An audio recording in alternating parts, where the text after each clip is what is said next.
নমস্কার, আজকে আমি ডিম পোস্ত ভাপা বানিয়ে দেখাবো। আমি 6টা ডিম সেদ্ধ করে নিয়ে খোসা ছাড়িয়ে নিয়েছি। এর জন্য টমেটো নিয়েছি, ছোট ছোট করে কেটে নিয়েছি।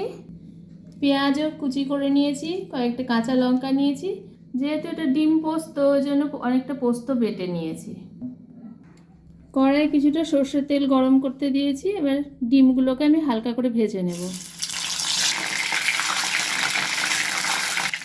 ডিমের মধ্যে কিছুটা লবণ দিয়ে দিলাম, কিছুটা কাশ্মীরি লঙ্কা গুঁড়ো দিয়ে দিলাম, সামান্য হলুদ দিলাম।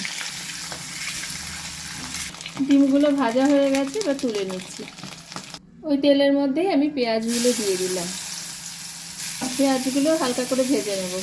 টমেটো কুচিগুলো দিয়ে দিলাম, কয়েকটা কাঁচা লঙ্কাও দিয়ে দিলাম।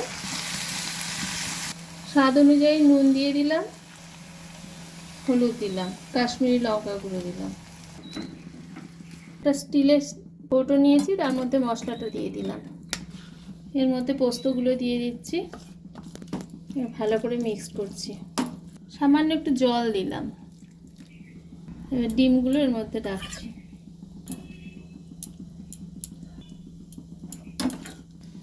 খানিকটা সর্ষের তেল দিলাম।